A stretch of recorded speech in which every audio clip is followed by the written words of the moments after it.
Did you know the word cowboy used to be an insult? Really? That's weird. I wonder why. During the American Revolution, to call somebody a cowboy meant they were a loyalist to the crown. You were pretty much considered a horse thief, a robber, and an outlaw just in general. This spanned all the way into the 1880s, where being a cowboy was considered the lowest of the low of the criminals. You did not want to be called a cowboy. It wasn't until much recently that cowboy was considered a good term. So what did they call cowboys back then? Desert wranglers? Horse pirates? Cow shepherds?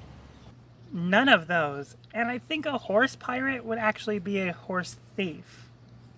No, they were called cattlemen.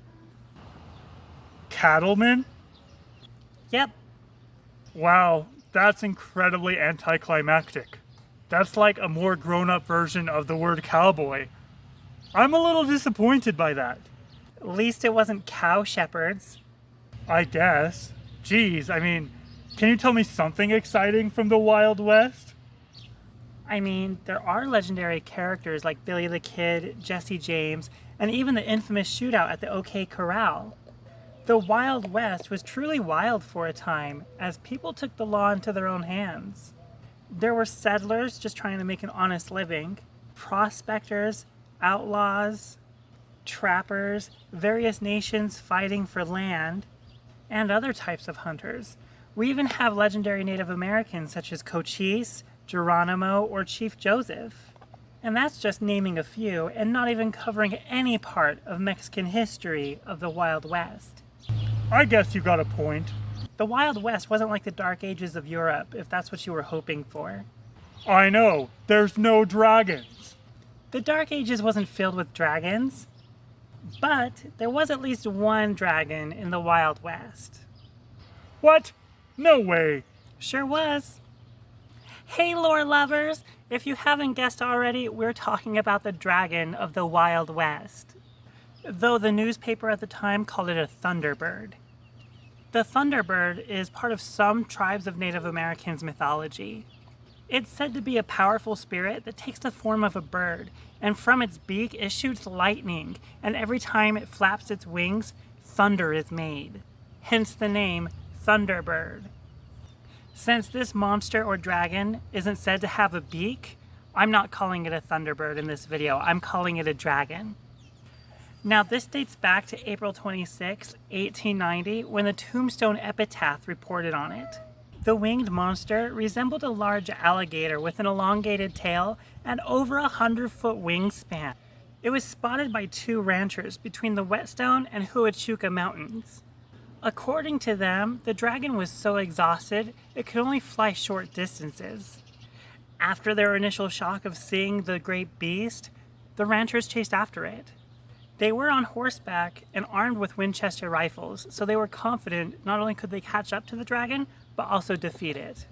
After a long chase catching up to the dragon, they were finally within range. It's unclear how many shots they fired, but finally they wounded the dragon with their rifles. Because of its exhaustion, the dragon didn't move very fast, and when it tried to retaliate, the ranchers easily got out of its way. After an exchange of more gunfire, the dragon finally collapsed. Hesitantly, the two ranchers moved forward and found that the dragon was actually dead. Once confirmed dead, they examined this rare and humongous creature. It was 92 feet long, and the greatest diameter of its neck was 50 inches. Its eyes were as big as dinner plates, and had a strong jaw filled with sharp teeth jutting out of its mouth. It had two short, stubby legs just behind where the wings were attached to its body. They managed to wrestle the wings out from underneath the dragon's body and measured the wingspan to be 160 feet. The wings were thick and nearly transparent, and they weren't covered in fur or feathers. And the body wasn't covered in scales like in European dragon mythology. It was a smooth skin that gunfire could easily penetrate. The ranchers cut off the tips of the wings for proof and headed back to town. They were going back to get supplies to skin this dragon entirely. The plan was to send this mythical monster back east so top scientists of the day could actually study it.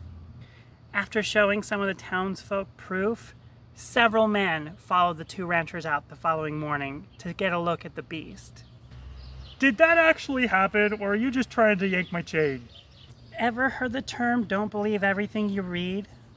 I live with you. Of course I have.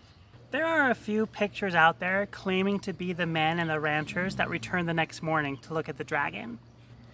But it's safe to say that this was most likely a tall tale. By this time in Tombstone's history, it was becoming a ghost town.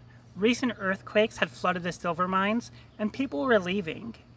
It was getting harder and harder to fill newspaper with stories. And back then, especially in Western newspapers, it was common for tall tales and other stories to be printed alongside the news. This is also why some outlaws have such grandiose stories behind them.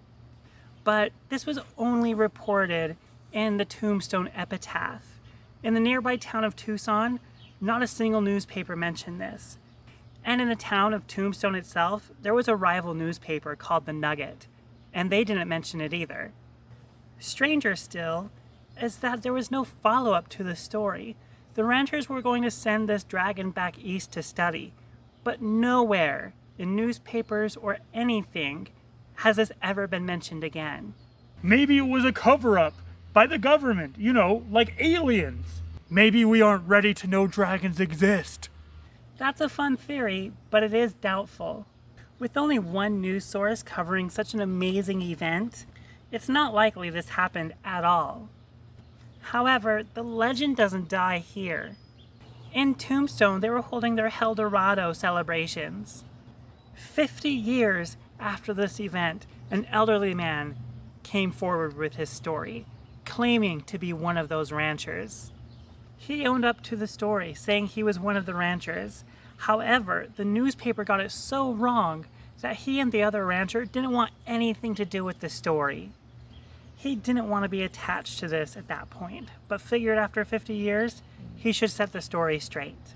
The truth was, they saw this dragon fly through the air, and he and his friend tried chasing it down. However, their horses got spooked and refused to move any forward in the way of the dragon, and truth be told, they were kind of scared too. They never shot it down, let alone killed it. They just saw it flying above. As long as there's still an air of mystery to this legend, it will live on. Like Loch Ness, Bigfoot, Champ, and other legendary creatures, most will assume it's nothing more than a tall tale. A fever dream of a couple of ranchers in the middle of a desert. But this dragon of the Wild West will most likely remain a mystery, never to be solved. I believe in this dragon now. Maybe that's why other newspapers at the time didn't cover it, because the Tombstone epitaph made it too fantastical. And then the ranchers didn't want to talk about it anymore, so it was just some tall tale, when really there's a dragon hiding in Tombstone in the American West somewhere. Maybe its carcass is still out there, its bones just lying there, lost to history. Well, lore lovers, what do you think? Do you believe in the dragon of the Wild West? What would you do if you were one of the ranchers that saw the dragon? Let me know in the comments down below. And don't forget to like and subscribe, and hit that bell notification icon to be alerted for when the next video becomes available. Also, don't forget about the Story Engine contest. Click on the card to check out the video talking about it, or read the description down below. Time is running out, lore lovers, and I want to hear your story. Until next time, lore lovers.